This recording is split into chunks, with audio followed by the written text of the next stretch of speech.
세상에 여러 거지근성을 보았지만 제 전남편만한 사람은 또 없던 것 같아서 이렇게 사연 적어보내봅니다. 이혼한 거 자랑 아닌 거 알아요. 벌써 이혼한 지도 10년이 넘은 40대 여자입니다. 이렇게 이야기한들 이미 10년이나 더 된 이야기. 달라지는 것 없는 것도 알지만 그냥 제 속이라도 후련해질까 싶어 이렇게 사연을 보내기로 결심하게 되었습니다. 당시 저희 아버지가 암 진단을 받으셨어요. 의사 선생님 말로는 상황이 많이 안 좋으니 가족들도 마음의 준비를 해야겠다 하셨어요. 요즘은 치료법이 많이 좋아져서 생존율이 대폭 올랐다고 하는데 그때는 그냥 시한부 선고나 마찬가지였었거든요. 아버지께선 갈 땐 가더라도 딸내미 시집가는 모습은 보고 가야겠다며 삶의 의지를 꺾지 않으시고 그 힘든 항암 치료도 견디시고 그러셨죠. 당시 저는 30대 초반이었고 사실 결혼에 대해서는 딱히 큰 흥미가 있지는 않았어요. 20대 후반에 만나던 남자랑 결혼 생각까지 가지고 있었는데 워낙에 안 좋게 끝나서 한동안 연애를 하지 않았고 혼자 지내는 게 익숙해지다 보니 요즘 세상에 결혼이 필수는 아니구나 하는 생각을 갖기 시작하던 차였거든요. 그런데 아버지께서 저렇게 되니 저도 생각을 고쳐먹을 수밖에 없었어요. 하지만 결혼이라는 게 제가 하고 싶다고 해서 바로 다음날 올릴 수 있는 게 아니잖아요. 그렇다고 아버지 걱정에 지나가는 사람 아무나 붙잡아다가 결혼하자고 할 수도 없는 노릇이었고요. 그러던 중에 부모님 지인을 통해 사람을 한 명 소개받게 되었어요. 저도 잘 아는 분이시고 한데 워낙 남 칭찬에 인색하신 분이셨거든요. 그런데 사람이 너무 괜찮다고 난리를 치면서 칭찬을 하시길래 저도 살짝 흥미가 생겼고 그렇게 소개 자리에 나가게 되었습니다. 그때 만난 게 남편이었어요. 칭찬이 자자했던 것 치고는 첫 인상이 굉장히 비호감이었어요. 저도 결혼을 염두에 두고 나간 자리였고 남편도 지인분에게 결혼을 전제로 만나는 소개 자리라는 사실을 듣고 나와서 그런가 처음부터 자기 어필에 아주 열중이더라고요. 모아놓은 돈이 얼마나 있다고 자랑처럼 이야기하는데 실제로 남편이 모아놓았다던 돈의 액수만 두고 본다면 직장생활 연차수 치고는 상당히 많은 금액이었습니다. 자랑거리라면 자랑거리겠지만 솔직히 저도 월급 받는 회사원이었는데 조금만 생각해보면 그게 무조건 좋다고 할 수 없는 상황이었지요. 머리 조금만 굴려봐도 이 사람이 그 돈을 어떻게 모았는지 너무 뻔히 보이는 거예요. 정말 최소한의 소비만 하면서 돈을 모으지 않고선 모을 수 없는 액수였거든요.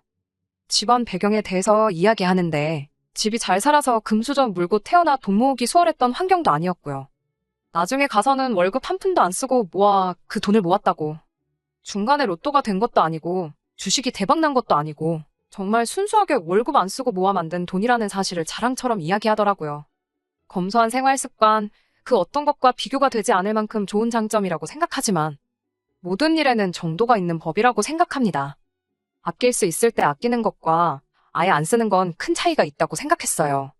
돈을 어떻게 모았는지 자랑처럼 이야기하면서 들었는데 회사에서 점심시간에 탕비실에 있는 간식으로 밥을 때웠다던가 취직한 이래로 동료 직원부터 친구들 경조사에 단 한 번도 참석한 적 없다던가 걸어서 1시간 안에 도착할 수 있는 거리는 무조건 걸어간다던가 하는 식으로 돈을 모았다고 하니 이건 아무리 좋게 들어도 검소한 것과는 거리가 먼 사람이라고 생각이 들었어요. 그래서 소개 자리 끝난 뒤에 따로 연락을 할 생각이 없었는데 남편은 저랑 생각이 달랐나 봅니다. 저를 엄청 좋게 봤던 건지 뭔지 아예 저랑 결혼을 하기로 결심을 했던 것 같아요. 그런데 저한테 연락을 해도 제가 통 연락이 되지를 않고 당연히 제가 먼저 연락을 할 일도 없었다 보니 마음이 달아올랐나 봐요. 어차피 부모님 지인을 통해 소개를 받았기 때문에 남편은 저 말고 저희 부모님을 먼저 공략하기로 결정했던 것 같습니다. 그리고 그때 남편이 제가 생각한 것 같지만은 않다는 걸 알게 되었고요. 어버이날이나 부모님 생신 같은 기념일이라 할지라도 비싼 가격 때문에 주눅 들어서 알아보지도 않을 법한 고급 식당에 저희 부모님을 모시고 갔다는 거예요. 세탁하는 물값도 아까워서 회사 화장실에서 양말을 빨아 신는다는 사람이 저희 부모님한테 점수 따겠다고 그런 비싼 레스토랑을 간 것도 대단했고 무엇보다 부모님한테 용돈 하시라고 봉투도 두둑하게 챙겨준 것도 놀라웠습니다. 제 생각과는 다르게 쓸 때는 또 통 크게 쓸 줄 아는 배포가 있는 사람이었던 거예요. 기본적으로 화술이 좋은 사람이다 보니 저희 부모님은 아예 그날 남편한테 구워 삶아져서 벌써부터 우리 사위 하시며 결혼에 대한 기대를 숨기지 않으셨어요. 그리고 그때쯤부터 아버지 병세가 점점 더 악화되기 시작해서 일단 몇 번 더 만나보자고 생각을 고쳐먹게 되었었습니다. 남편은 생각보다 씀씀이가 좋았어요. 아낄 때는 오직 자기 자신만을 위해서였습니다. 그렇다고 저한테 명품 가방 같은 고가의 물건을 펑펑 사주거나 하는 건 아니었어요. 하지만 오히려 그랬다면 정신 빠진 놈이라고 생각돼서 결혼까지 안 했을 것 같다는 생각이 드네요. 아무튼 아버지의 건강 문제 때문만은 아니고 만나다 보니 장점도 많은 사람처럼 보여서 본격적으로 연애를 시작하게 되었습니다. 당시 주변 지인들에게서도 들었던 말이 저 하나 때문에 부모님한테 그렇게 할 정도면 잡으라는 식으로 이야기도 들었어요. 살아보니 내가 좋아하는 사람보다는 나를 좋아해주는 사람하고 사는 게 좋다느니, 얼굴 뜯어먹고 살 것도 아닌데 성격 좋은 게 최고라느니 이런저런 이야기를 많이 들었거든요. 지인들 말대로 나를 너무 좋아해서 내 부모한테까지 잘하는 사람인데 저도 긍정적인 방향으로 생각을 많이 바꾸게 되었지요. 저도 나이가 어느 정도 있던 상황이고 연애도 한동안 안 하면서 모아놓은 돈이 상당했는데 두 사람이 모아놓은 돈만 합쳐도 서울 외곽의 아파트 하나는 대출도 안 끼고 구에 들어가서 살 수 있을 정도였어요. 아버지의 건강이 날이 갈수록 나빠지는 바람에 조금은 성급하게 결혼 준비를 해야 했는데 그때 남편이 제안을 해왔던 게 있습니다. 신혼집을 조금 천천히 구했으면 좋겠다고요. 그때 당시 재개발 열풍도 있었다 보니 이왕 사는 집인데 재개발 호재에 대해서도 알아보고 이것저것 비교해보고 알아보고 매매하고 싶다고 하는 거였어요. 충분히 일리 있는 말이라 생각했는데 그럼 집 없이 결혼하면 전세나 월세를 구하자는 거냐고 물어봤지요. 그런데 남편은 그것 또한 돈이 나가서 싫다고 하더라고요. 월세는 말 그대로 돈을 버리는 거나 마찬가지고 전세 같은 경우에는 그 큰 돈을 굴리면 더 큰 이득을 낼 수 있을 텐데 묶어두는 게 수는 아닌 것 같다고 하면서 친정집에 방 한 칸 내달라 하여 거기 들어가 살자는 제안을 해온 겁니다. 그리고 그렇게 하면 저희가 일단 돈도 더 모을 수 있을 테고 나중에 진짜 좋은 조건의 집이 나왔을 때 한 푼이라도 더 여유 있는 편이 좋지 않냐고 하는데 도무지 반박을 할 수가 없더라고요. 시댁, 그러니까 자기 부모님 집에 방 한 칸 구하는 방법도 있는데 그건 며느리인 제가 너무 불편해할 것 같아서. 그래서 섣불리 시댁에 방 한 칸 얻어 신혼살림을 차리자는 말은 못하겠다고 하더라고요. 자기 부모님이 며느리 잡들이를 하고 시집살이 시키고 그러실 분들은 절대 아니지만 그래도 며느리가 시집살이 하는 것보다 사위가 처가살이 하는 게 저만 두고 보면 부담이 덜하지 않겠냐고 말해왔습니다. 그 말을 들으니 혹하긴 했어요. 시댁에서 해도 되는 걸 친정집에서 하자니 아버지 생각도 나고 남편이 저를 많이 배려해줬다는 생각이 들었습니다. 집 구할 때까지 언제가 될지 모르는데 식 먼저 올리고 각자 부모님 집에서 따로 사는 것도 어이가 없다고 생각했고요. 친정 부모님도 이 이야기를 듣더니 흔쾌히 방 한 칸을 비워주셨습니다. 그래서 결혼식 한 달 앞두고 남편이 먼저 저희 집에 들어와서 살림 차려 살게 되었습니다. 한 달 일찍 들어온 건 장인어른, 그러니까 저희 아버지가 둘이 신혼생활 알콩달콩 잘하는 거 곁에서 하루라도 더 지켜보시면 좋지 않겠느냐는 식으로 이야기했는데 그때는 참 속도 깊은 사람이구나 했고 이 결혼에 어느 정도 확신도 있었지요. 그렇게 결혼식 올리기 한 달 전부터 결혼 생활을 시작했고 저희 아버지도 덕분에 건강이 점점 좋아지시는 듯 했습니다. 소원대로 딸내미 손잡고 신부 입장도 하셨고 그렇게 6개월을 더 함께 시간을 보내시고 돌아가셨네요. 마음의 준비를 이미 하고 있던 터였지만 준비가 돼 있어도 그렇게 아버지가 떠나가시니 마음이 허한 건 여전하더라고요. 집안 곳곳에 아버지 흔적도 보이고 저도 저지만 어머니가 워낙에 힘들어하셨어요. 그리고 진짜 사건은 아버지가 돌아가시고 얼마 지나지 않아서 일어나게 되었습니다. 장례식 끝나고 나서 며칠 지나지 않아서 저는 일상으로 돌아와 출근해 회사에 있던 상황이었어요. 그러다 어머니에게서 전화가 한 통 걸려오게 되었는데 어머니 목소리가 약간 다급한 게 무슨 일이 난 건가 싶더라고요. 이야기를 들어보니 밖에 이상한 사람들이 몇 명 와 있다고 무슨 일로 왔느냐 물으니 인터넷에서 경매 관련 글을 보고 찾아왔다는 알 수 없는 소리를 하더래요. 모르는 일이라고 보내려고 했는데 그 사람들이 안 가고 버티고 있다고. 그런데 밖에 있는 게 한두 사람이 아니다 보니 겁이 난다고 하시더라고요. 그래서 뒤도 안 돌아보고 회사의 양해를 구해 집으로 달려갔습니다. 가는 도중에도 이게 무슨 일인가 하고 곰곰이 생각해봤는데 문득 남편이 연애하던 당시에 자기는 돈 모은다고 새 물건 사는 법이었고 전부 다 인터넷 경매나 중고거래를 이용해서 필요한 걸 구입했다는 이야기를 들었던 게 기억이 났어요. 그래서 남편한테 전화를 걸어 혹시 이 상황에 대해 아는 바가 있느냐고 전화를 했죠. 남편이 잠깐 아무 말도 없더니 자기가 인터넷에 글을 잘못 올려서 그런다고 필요해서 부른 사람들이니까 집에 도착하거든. 그 사람들 보내지 말고 기다리고 있으라고 말을 하라는 겁니다. 자기도 회사에 반차라도 내서 곧장 집으로 오겠다고요. 일단은 어머니한테 도착하기 전에 그 사람들이 남편과 연관이 있다는 사실을 알게 되어 안심하고 계셔도 된다고 연락을 했어요. 그런데 아무리 생각해도 도통 이해가 가지 않는 게 있었으니 집에 남편 짐이라고는 합가하면서 가지고 들어온 옷가지들 몇 개밖에 없었거든요. 그렇다고 남편 옷이나 신발이 뭐 경매까지 할 정도로 가치 있는 고급 제품은 하나도 없었고요. 그런데 한두 명도 아니고 수많은 사람들이 찾아올 이유가 뭔가 싶었습니다. 아니나 다를까 남편이 도착하고 나서 상황을 정리하기 시작했는데 그 사람들을 보내는 게 아니고 집으로 전부 끌고 들어오는 거예요. 그러더니 거실 한켠에 있는 장식장 앞에 사람들을 모아놓고 아버지가 생전에 해외 출장 같은 거 다니시며 한두 병씩 취미로 모으기 시작했던 양주를 경매를 붙이기 시작하는 거예요. 어머니께서 신혼 때 아버지께 술, 담배 두 개 다 동시에는 못한다고 둘 중에 하나는 포기하라고 했는데 아버지께서는 담배를 택하셨어요. 암 진단 받고 나서는 그때 담배가 아니라 술을 고를 거라면서 농담처럼 이야기하긴 하셨는데 언젠가 은퇴 후에 담배를 끊게 되면 그때 마시겠다고 30년 전부터 한 병 두 병 취미 삼아 모으기 시작한 양주였습니다. 당연히 개봉도 안 한 상태다 보니 양주 매니아들 사이에서는 수요가 엄청 있던 술들이었나 봐요. 그런데 그런 걸 떠나서 아버지 돌아가신 지 얼마나 됐다고.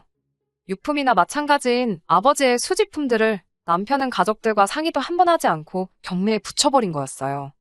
어머니는 이게 무슨 상황이냐며 기절하듯 혼절하셨고 저는 그 꼴을 보다가 경찰 부르기 전에 알아서들 꺼지라고 소리치며 전부 다 내쫓아버렸습니다.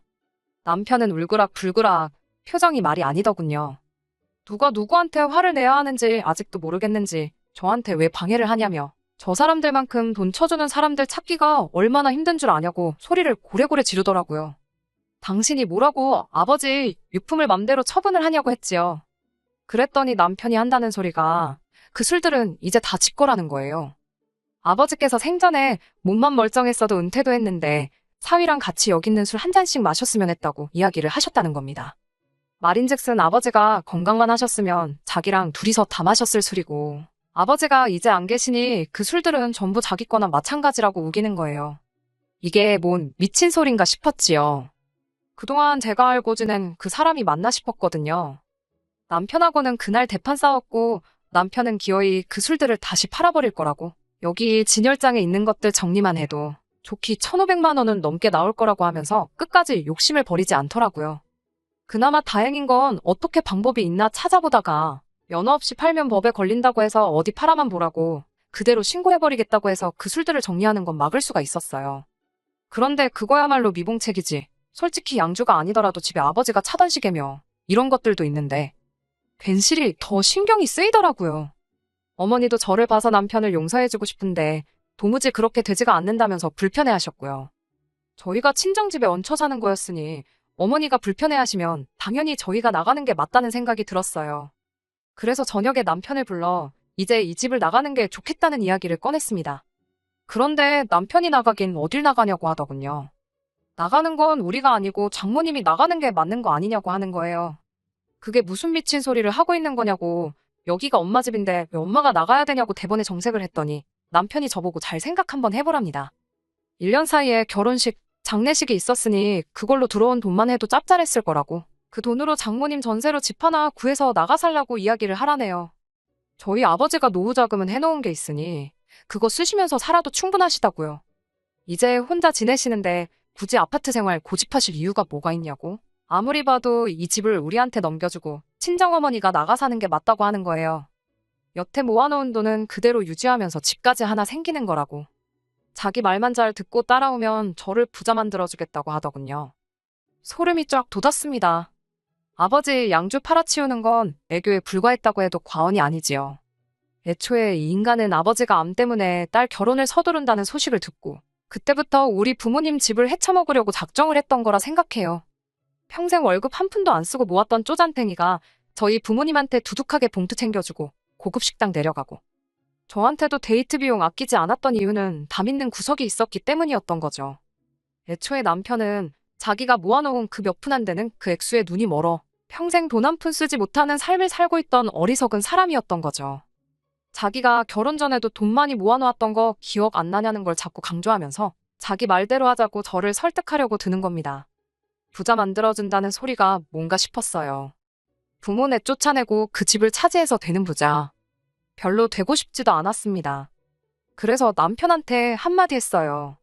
그렇게 부자 되면 좋냐고. 네 부모였으면 그렇게 했겠냐고요. 말 맞다나 네가 남들보다 월급 좀 아끼고 잘 모아놨다 뿐이지. 네가 부자는 무슨 부자냐고.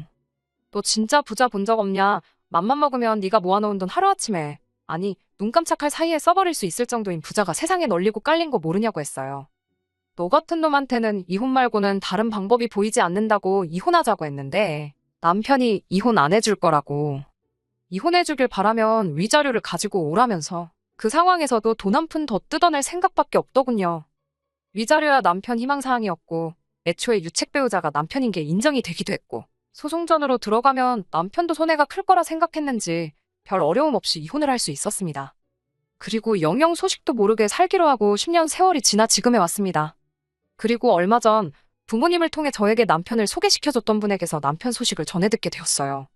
남편과 이혼하게 되면서 어떻게 그런 사람을 소개를 시켜줄 수 있느냐며 한바탕 한 뒤였고 그 분과도 연락을 끊었던 상황이었기에 정말 의외의 연락이었습니다. 어머니와 같이 그 지인분을 만났는데 그 자리에 남편을 데리고 나왔더라고요. 10년 세월 얼마나 또 쫄쫄 굶어가며 월급을 모은 건지 얼굴에 욕심은 그대로였는데 피골이 아주 상접해 있더군요. 뻔뻔하게도 10년 만에 나타나서 한다는 소리가 저랑 재결합을 하고 싶다는 말을 꺼내는 거예요. 마음 같아서는 앞에 놓여있는 병으로 한 대 후려치고 싶은 거 참고 있는 거라고 그딴 헛소리 하려고 자리를 만든 거면 그냥 일어나겠다고 했지요. 그랬더니 남편이 저와 어머니 앞에 무릎까지 꿇으면서 자기 좀 살려달라는 겁니다. 돈 모으는 것 말고는 아무 관심도 없던 사람이 지난 10년간 어떻게 살았겠어요? 똑같이 월급 아껴가며 모으고 살았나 봅니다. 그렇게 원래 가지고 있던 돈에 10년간 모은 돈이 상당했었나 봐요. 주변에 알고 지낸 사람들 중 몇 명이 주식으로 대박이 났는데 원래는 자기보다 모은 돈도 없이 빌빌거리던 놈들이 갑자기 부자가 되니 배가 아팠다나 봐요. 그래서 남편도 처음으로 주식에 손을 대기 시작했는데 주식에 돈만 넣어서 너도 나도 부자가 되면 이 세상에 가난한 사람이 어디 있겠나요? 뭣도 모르고 들어간 주식이 작전주였고 그 작전주에 물려서 평생의 트로피나 다름없던 저축을 몽땅 날려버렸다고. 그 돈을 다시 만들겠다고 대출이며 사금융까지 받아다가 날려먹고 저와 이혼 후 지내던 전시부모님 집으로 담보대출까지 받았다 또 날려먹어서 지금 빚더미에 올라 아주 죽지 못해 살고 있다는 거예요. 재결합은 자기도 얼토당토하는 소리인 걸 알았는지 지금 자기가 비빌 곳이 저밖에 생각이 나질 않는다며 다른 건 몰라도 10년 전에 저희 부모님께 드렸던 그 용돈 그 액수만큼이라도 돌려달라는 겁니다. 돌려주기 싫으면 필려라도 달라고. 자기가 금방 주식으로 다시 대박을 내서 금이환영해서 저한테 다시 재결합하자 묻겠다고 하는데 이 인간이 평생 자랑거린 그 돈 몇 푼 잃고 아주 페인이 돼버렸구나 싶었어요. 대박을 내서 억만장자가 되든 말든 그건 내 알바 아니라고 내 눈앞에 2번 다시 나타나지만 말아달라고 했는데 마지막 수단까지 거절을 당해버리니 남편이 눈에 뵈는 게 없었는지 너 때문에 이혼남이 돼서 재혼도 못하고 이렇게 살고 있는 거라고. 따지고 보면 지금 빈털터리가 된 게 다 내 탓이나 마찬가지니 제가 응당 책임을 져야 한다고 막무가내로 나오는 겁니다. 그 말이 끝나기 무섭게 어머니께서 앞에 놓인 물컵을 들어 남편한테 끼얹어버리더니 지갑에 가지고 있던 5만 원짜리 몇 장을 같이 던져버렸어요. 이 돈 받고 떨어지라고. 그리고 앞으로 내 앞에, 내 딸 앞에도 나타날 생각 말라고. 다음에 만나는 날에는 무슨 일이 일어날지 아무도 모른다고 한마디 하시니 개거품을 물고 발을 동동 구르던 남편이 아무 말도 못하고 고개만 숙이고 있대요. 지인분한테도 다음에 내가 당신을 만나면 그건 다른 게 아니고 당신 장례식장일 거라고. 10년 만에 나타나 나와 내 딸 앞에 무릎을 꿇고 빌어도 모자랄 판에 만나서 한다는 소리가 고작 이거냐 말하고 자리에서 일어났습니다. 10년이라는 세월 동안 다 잊었다고 생각했는데 그때 먹이지 못한 한 방을 이렇게 먹여버리니 그렇게 속이 후련할 수가 없더라고요. 인과응보라는 게 진짜 있는 것 같습니다. 그깟 푼돈 앞에 아버지와의 추억을 허락도 없이 팔아치우려 하고 나아가선 저희 어머니까지 내쫓아버리고 그 돈으로 호의호식 하려고 했던 못된 신부가 쌓이고 쌓여 이렇게 남편에게 돌아왔구나 싶더라고요. 이혼녀 딱지 붙어서 새 출발 못한 건 저도 마찬가지입니다. 하지만 그걸 저는 누구의 탓이라 하고 싶지는 않네요. 애초에 생각해보면 결혼 욕심도 크게 없었고 혼자서도 이렇게 잘 지내는데 딱히 새로운 사람을 만나 괜히 스트레스 받으며 살 필요도 없을 것 같아요. 앞으로 제 생각이 어떻게 달라질지는 모르겠지만 그때까지는 지금처럼 어머니와 함께 인생 즐기며 살 생각입니다. 끝까지 들어주셔서 감사합니다. 오늘의 사연은 여기까지입니다. 구독과 좋아요, 알람 설정 부탁드리고 더 좋은 사연으로 다시 찾아뵙겠습니다. 감사합니다.